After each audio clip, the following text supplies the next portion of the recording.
Shalom Bapak Ibu sekalian, kita bertemu kembali di dalam Terang Bagi Jalanku, program pembacaan Alkitab kita. Kita akan melanjutkan pembacaan kita hari ini dari kitab Kisah Para Rasul pasal 27. Kita akan membaca ayat 1 sampai dengan yang ke-12. Sebelumnya, mari kita berdoa di hadapan Tuhan. Bapa di dalam surga, kami berdoa meminta pertolongan-Mu. Kiranya Tuhan di dalam belas kasihan-Mu yang besar boleh beserta dengan kami. Pimpinlah kami Tuhan di dalam segala kesederhanaan kami, untuk kami ini boleh membaca bagian-bagian kitab suci kami, dan membuat kehidupan kami ini sungguh-sungguh dibentuk oleh-Mu, dituntun oleh-Mu melalui pembacaan kitab suci yang sehat. Terima kasih Bapa, dalam nama Tuhan Yesus kami bersyukur. Amin. Setelah diputuskan bahwa kami akan berlayar ke Italia, Paulus dan beberapa orang tahanan lain diserahkan kepada seorang perwira yang bernama Julius dari batalion Kaisar. Kami naik ke sebuah kapal dari Adramyttium yang akan berangkat ke pelabuhan-pelabuhan di sepanjang pantai Asia. Lalu kami bertolak. Aristarchus, seorang Makedonia dari Tesalonika, menyertai kami. Keesokan harinya kami singgah di Sidon. Julius memperlakukan Paulus dengan ramah dan memperbolehkannya mengunjungi sahabat-sahabatnya, supaya mereka memenuhi keperluannya. Oleh karena angin sakal, kami berlayar dari situ menyusur pantai Siprus. Setelah mengarungi laut di depan Kilikia dan Pamfilia, sampailah kami di Mira di daerah Likia. Di situ perwira itu menemukan sebuah kapal dari Alexandria hendak berlayar ke Italia. Ia memindahkan kami ke kapal itu. Selama beberapa hari berlayar, kami hampir-hampir tidak maju, dan dengan susah payah kami mendekati Nidus. Karena angin menghalangi kami bergerak maju, kami menyusur pantai Kreta melewati Tanjung Salmone. Sesudah kami dengan susah payah melewati tanjung itu, sampailah kami di sebuah tempat bernama Pelabuhan Indah, dekat kota Lasea. Sementara itu, sudah banyak waktu yang hilang. Hari puasa sudah berlalu, dan sudah berbahaya untuk melanjutkan pelayaran. Sebab itu, Paulus memperingatkan mereka, katanya, "Saudara-saudara, aku lihat bahwa pelayaran kita akan mendatangkan kesukaran-kesukaran dan kerugian besar, bukan saja bagi muatan kapal, tetapi juga bagi nyawa kita." Namun perwira itu lebih percaya kepada jurumudi dan nahkoda daripada kepada perkataan Paulus. Karena pelabuhan itu tidak cocok untuk berlabuh selama musim dingin, kebanyakan dari mereka lebih setuju untuk berlayar terus dan mencoba mencapai kota Phoenix untuk tinggal di situ selama musim dingin. Kota Phoenix adalah sebuah pelabuhan di Pulau Kreta yang terbuka ke arah barat daya dan ke arah barat laut. Pada waktu itu angin sepoi-sepoi bertiup dari selatan. Mereka menyangka bahwa maksud mereka sudah tentu akan tercapai. Mereka membongkar sauh, lalu berlayar dekat sekali menyusur pantai Kreta. Sampai di sini pembacaan Alkitab kita.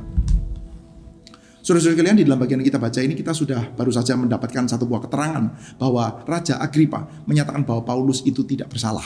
Sebetulnya kalau dia itu tidak ingin diadili di dalam pengadilan Kaisar, dia sudah boleh dilepaskan saja. Tapi karena dia naik banding, dan pada waktu itu sudah penguasa lokal Festus merasa, waduh, dia juga merasa tidak terlalu cukup punya keberanian untuk membebaskan Paulus, daripada nanti dia punya kredensial dianggap menurun di hadapan orang-orang Yahudi, maka ya sudah, lemparkan saja kepada Kaisar. Maka Paulus pun dikirim untuk akhirnya menghadap Kaisar di Roma atau di Italia, saudara. Itu adalah satu buah keadaan yang kita dapati, saudara. Saudara, di dalam bagian ini ya kita diajak untuk melihat sekali lagi, saudara, sayup-sayup sebetulnya kisah para rasul ketika sedang mau menuju kepada akhir kitab ini, saudara. Kita melihat ya, ini sebetulnya apa yang sedang terjadi, saudara. Yang sedang terjadi, ya kita bisa melihat ya, Paulus baru saja keliling dari wilayah Gentiles, dari daerah penginjilannya dia, saudara, dari perjalanan misinya dia yang ketiga, yang terakhir di dalam catatan kisah para rasul, saudara. Setelah itu dia sampai di Yerusalem. Setelah sampai di Yerusalem terjadi kerusuhan. Setelah itu seorang pemimpin ya, yang in charge di Roma pada waktu itu, sudah baik Felix maupun Festus akhirnya mengirimkan dia kepada raja orang Yahudi, yaitu Herodes, saudara. Dalam hal ini Agripa yang kedua, saudara. Dan setelah itu sudah akhirnya dia sedang dikirim ke Roma. Itu adalah ceritanya, saudara. Tetapi saudara, sebetulnya cerita ini cerita apa? Ini sebetulnya apa, saudara? Lukas itu sedang menulis apa? Oh, mungkin kita pikir ya sedang menulis itinerary saja. Oh, enggak, saudara. Kalau kita melihat di dalam bagian ini ya, Lukas itu sedang sangat on track dengan program yang sudah dinyatakan oleh dia jauh-jauh hari sejak di dalam Injil Lukas, saudara. Di dalam pembukaan kitab Kisah Para Rasul, kita diajak untuk melihat, saudara, bahwa Kisah Para Rasul ini bukan jilid 2 yang sepenuhnya berbeda. Kisah Para Rasul ini adalah semacam kayak satu buah buku atau tulisan yang nanti pattern tulisannya akan sangat mirip dengan Injil Lukas, saudara. Jadi kita melihat ya, bisa kita lihat secara paralel, saudara, Injil Lukas dengan kitab Kisah Para Rasul. Kita sudah melihat ya, paling tidak ya, meskipun kita tidak bisa plekkan satu pasal demi satu pasal, saudara, tapi kita melihat ya, paling tidak pembukaan dan main story-nya itu geraknya itu sama, saudara. Di dalam pembukaannya kita melihat ya, ada dalam tanda kutip Yesus yang diinkubasi dahulu oleh Roh Kudus, saudara. Dalam tanda kutip ya, kita melihat ya, ada Maria yang mengandung oleh Roh Kudus, gitu ya. Maria mengandung oleh Roh Kudus. Lalu setelah itu sudah Yesus nanti akan ada masa yang Sebelum dia itu melayani dewasa sudah ada semacam kayak masa dia itu bayi, dan setelah itu kita melihat lagi ada masa dia itu remaja 12 tahun sudah, lalu kita baru melihat dia itu powerful ministry, dan ketika dia pelayanan pun sudah kita mendapati dia pelayanan dengan kuasa roh sudah. Dan kita melihat sudah dalam tanda kutip seperti kayak mirip sudah, ada gereja yang dikandung oleh Roh Kudus sudah. Di Yerusalem belum boleh melayani dahulu sudah, mereka stay dulu di Yerusalem sudah, seperti kayak ada dalam masa-masa mereka itu sedang dikandung. Lalu sudah ketika akhirnya itu betul-betul akan melayani sudah, sampai akhirnya melayani sampai menuju kepada ke ujung bumi sudah, kita melihat ya mereka melayani dengan kuasa roh. Patternnya mirip, pembukaannya mirip sudah. Dan di dalam bagian yang kita baca ini sudah, kita tentu perlu untuk mengingat ya, pembukaan kita Kisah Para Rasul mengatakan apa sudah. Tuhan Yesus mengatakan kalau roh itu turun atas kamu, Yesus itu dikandung dari roh. Dan sekarang Yesus mengatakan kalau roh turun atas kamu, kamu akan menjadi saksiku.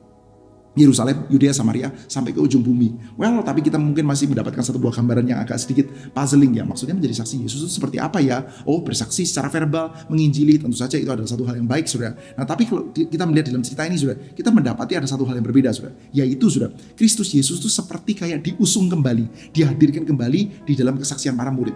Bukan sekedar para murid itu menyaksikan secara verbal, menginjili orang, kamu harus percaya Yesus, kamu percaya kepada pengampunan dosa, kamu percaya kebangkitan orang mati, gitu ya, saudara. Tetapi kita diajak untuk melihat sudah bahwa keberadaan Yesus Kristus seperti kayak dimunculkan kembali sudah di dalam bagian ini sudah. Dan kita melihat ya, meskipun di dalam cara yang mungkin itu tidak yang paling kita harapkan sudah, tetapi ya itu muncul di sini sudah, bahwa Yesus Kristus itu dimunculkan kembali sudah. Kita mengingat sudah bahwa Injil Lukas ya mencatat ya, Yesus Kristus setelah dia itu banyak pelayanan di dalam wilayah Galilea sudah. Setelah itu sudah perjalanan menuju Yerusalem. Sejak pasal 9 ayat 51, 52 Injil Lukas sudah, Yesus mulai mengarahkan pandangannya ke Yerusalem sudah. Dan sudah nantinya sudah sampai akhirnya Yesus sampai di Yerusalem, kita melihat akan terjadi semacam kayak keributan.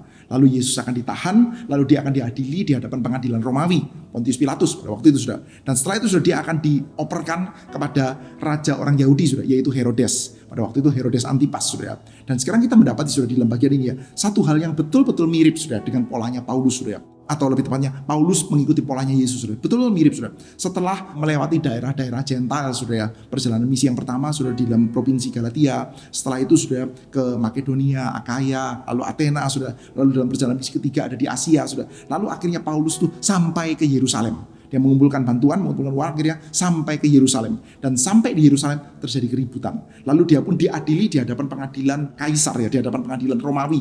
Yaitu pertama ada Felix, dan setelah itu ada juga Festus.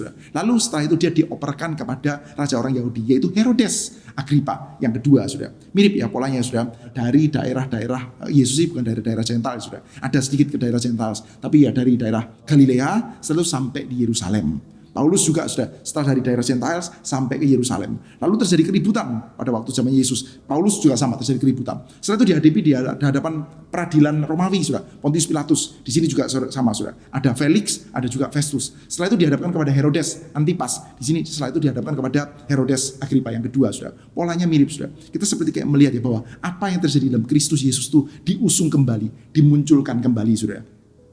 Dan kita mendapati juga pada ujungnya nanti Kristus Yesus akan being sent to the death. Gitu kan sudah. Setelah diadili dalam pengadilan Romawi, dia itu dioperkan kepada Herodes, dan setelah itu sudah akan ada keputusan bahwa Yesus itu akhirnya dikirim kepada kematian, dikirim ke atas kayu salib sudah. Di dalam kayu kematian itu dia pergi kepada maut, pergi kepada kematian. Paulus enggak sih. Paulus tidak dikirim kepada kematian, Paulus tidak dijatuhi hukuman mati. Paulus mendapatkan verdict yang agak mirip sih dengan yang dikatakan tentang Yesus sudah, bahwa sebetulnya kesalahannya enggak ada ini. Agripa juga mengatakan enggak ada kesalahan. Lalu orang banyak pun juga mengatakan ya enggak ada kesalahan. Kenapa orang ini mesti tahan? Kenapa orang ini mesti dipenjara? Enggak ada kesalahan yang bikin dia itu harusnya dibunuh atau bahkan membuat dia itu harusnya ditahan. Enggak ada. Orang ini sebetulnya bersih, orang ini benar, tetapi dia tetap akan menerima penghukuman sudah. Yesus dijatuhkan penghukuman mati, sementara Paulus dikirim ke Roma. Ya betul sih dia dikirim ke Roma. Tapi sudah sebelum dia dikirim ke Roma sudah, somehow kita juga mendapati bahwa Paulus akan juga dikirim kepada kematian. Kok bisa sudah? Ya karena apa? Dia akan sailing, dia akan pergi ke laut sudah. Nah ini ada penulis yang menyatakan sudah bahwa laut itu di dalam kosmologi orang Yahudi itu seperti kayak tempatnya kematian sudah, tempatnya setan, tempat berkuasanya kuasa jahat sudah. Karena dalam kosmologi mereka kan sederhana sudah. Langit di atas tempatnya Tuhan lah ya. Jadi kalau Paulus mengatakan taruhlah pikiranmu kepada hal yang ada di atas, itu seperti kayak tempatnya Tuhan sudah. Langit di atas, lalu bumi di bawah. tempatnya manusia, tempatnya ciptaan. Lalu ada bawah bumi, air di bawah bumi. Langit di atas, bumi di bawah, air di bawah bumi. Itu adalah kosmologinya orang-orang Yahudi, saudara. Sehingga kita mendapati gambarannya adalah tempatnya Tuhan, tempatnya manusia, tempatnya setan, atau tempatnya dunia orang mati, saudara. Oke, dalam hal ini sudah kita melihat ya, Paulus ketika dia akan dikirim ke Roma, dia akan masuk ke dalam laut, dia akan melalui lautan, sudah. Dan ternyata sudah masuk ke dalam lautan ternyata not easy juga, sudah. Nantinya kita bahkan akan melihat lagi dengan lebih jelas, sudah. Tapi dalam bagian yang kita baca pun sudah kita sudah mendapati ya, sudah ada kesulitan-kesulitan besar di laut, sudah. Ini ya. Ayat 8, sesudah kami dengan susah payah melewati tanjung itu, sampailah kami ke sebuah tempat bernama Pelabuhan Indah dekat kota Lasea. Ini sudah, kami dengan susah payah. Nah, kalau dalam ayat ke-7 dikatakan selama beberapa hari kami berlayar, kami hampir-hampir tidak maju. Dengan susah payah kami mendekati Knidus karena angin menghalangi kami bergerak maju. Kami menyusur pantai kereta melalui Tanjung Salmone. Kita mendapati sudah, ternyata sudah di lautan itu sangat uneasy, sudah. Dan itu cocok dengan kosmologi orang Yahudi, sudah. Karena di dalam kosmologi mereka itu memang tempatnya dunia orang mati, sudah. Saudara ingat kan ya, ketika murid-murid itu sedang mendayung di tengah-tengah laut, lalu Yesus berjalan di atas air. Mereka mengira Yesus itu adalah hantu. Karena apa, saudara? Bukan sekedar karena malam-malam, bukan sekedar karena gelap-gelap, lalu dia lihat ada sosok yang berjalan di atas air, pasti hantu. Bukan sekedar itu, sudah. Tapi karena kosmologi mereka seperti itu. Lautan itu adalah tempatnya kuasa jahat lah, kurang lebih seperti itu, sudah. Jadi, sudah, kita mendapati patternnya mirip sekali, sudah. Di Yerusalem, berhadapan dengan pengadilan kafir, diperhadapkan kepada Herodes, lalu dikirim kepada kematian, sudah. Meskipun kita tahu, sudah, bahwa endingnya, ujungnya bukan kepada kematian. Yesus setelah dia mati, toh dia bangkit, sudah ya. Bukan berarti kematiannya jadi tidak serius ya. Ya, dia mati, setelah itu dia bangkit, sudah. Sama, sudah. Sebelum ke Roma, kita akan mendapati ya, bahwa Paulus akan berhadapan dengan, dalam tanda kutip, maut. Dia akan dikirim dulu ke lautan, dia akan dikirim kepada satu buah keadaan-keadaan yang begitu sulit, sampai akhirnya dia itu menggenapkan apa yang Tuhan percayakan kepada dia, yaitu membawa Injil sampai ke hadapan Kaisar di Roma. Sampai di Roma, sudah, sampai di dalam kotanya Kaisar, sudah. Nah, itu yang kita dapati terjadi, sudah. Maka dalam hal ini, sudah, kita melihat ya, bahwa track Injil Lukas sama Kisah Rasul itu senantiasa on track, mengalami berbagai macam hal, sudah. Saudara mungkin mengalami pengalaman-pengalaman yang juga bahkan membuat tokohnya bisa frustasi, sudah. Saya menebak-nebak saja, membayang-bayangkan saja. Paulus tuh kalau disuruh diem-diem di Kaisaria, di dalam satu buah penjara selama 2 tahun, sudah, itu akan berat sekali, sudah. Bukan sekedar karena dia itu tidak tahan di penjara, sudah, tapi karena dia tidak tahan kalau dia tidak memberitakan Injil, sudah. Model orang yang seaktif ini, sudah. Pada waktu dia itu belum bertemu dengan Yesus Kristus, dia juga sangat aktif di dalam Yudaisme, aktif di dalam gerakan orang Farisi, aktif bahkan di dalam mengejar dan menganiaya orang-orang Kristen, sudah. Dan sekarang dia harus tidak aktif, sudah. Meliputi satu buah keadaan yang banyak kesulitan, meliputi keadaannya juga frustasi. Ternyata, sudah, janji Tuhan itu terus, sudah. Tracknya Injil Lukas dan tracknya Kisah Para Rasul itu terus, sudah. Apa yang terjadi dalam Yesus sekarang terjadi di dalam dirinya gereja, sudah. Di dalam dirinya Paulus juga, sudah. Sebelum nantinya kehendak Tuhan betul-betul digenapkan, dia bersaksi dengan berani di kota Roma. Seperti halnya Kristus Yesus akhirnya mati dan dia bangkit menggenapkan seluruh yang dipercayakan oleh Bapa kepada dia, sudah. Maka, sudah, saya percaya bahwa ini juga adalah satu buah pattern bagi saudara dan saya. Kita tidak harus berhadapan dengan masuk ke dalam kapal karam dan lain sebagainya, sudah. Tetapi pattern bahwa ada panggilan yang diembankan oleh Tuhan Yesus kepada gereja, yaitu untuk menyaksikan, membuat keberadaan Yesus Kristus itu real di dalam kehidupan. Namun, sudah, untuk menuju ke sana, sudah, kita perlu mengingat bahwa akan melalui berbagai macam kesulitan, akan melalui berbagai macam halangan, sudah. Yesus dikirim kepada kematian, Paulus dikirim masuk ke lautan, sudah. Dan saudara dan saya, kita boleh expect, sudah, kita mungkin akan dikirim masuk ke dalam berbagai macam kesulitan juga, sudah. Namun goals kita, tujuan kita, dan yang menjadi kekuatan bagi kita adalah bahwa Tuhan Allah itu sudah janjikan bahwa kita akan menjadi saksi, sudah. Maka pada ujungnya Tuhan akan pakai kita untuk menjadi saksi, sudah, melalui berbagai macam hal. Nah, kita berharap, sudah, Tuhan boleh kuatkan kita. Hari ini, sudah, saya mengajak kita untuk mendoakan satu buah pokok doa. Mari kita bersama-sama berdoa, memohonkan kepada Tuhan, meminta kiranya Tuhan berkenan untuk menaruh pandangan kita ke ujung di dalam panggilan kita. Ketika Tuhan memanggil kita untuk menjadi saksi, kita mohon kiranya Tuhan betul-betul membawa kita ke sana melalui berbagai macam hal, melalui berbagai macam kesulitan, bahkan mungkin melalui titik-titik tertentu di mana kita frustasi, tapi Tuhan terus pimpin, Tuhan terus tolong, Tuhan terus membuat keadaan kita sampai untuk kita itu bisa dipakai untuk menyaksikan Kristus Yesus, menghadirkan kembali keberadaan Yesus Kristus. Baik, rekan-rekan sekalian, kiranya Tuhan menyertai setiap kita. Kita bertemu kembali di dalam Terang Bagi Jalanku episode selanjutnya. Tuhan berkati setiap kita, terpujilah Tuhan.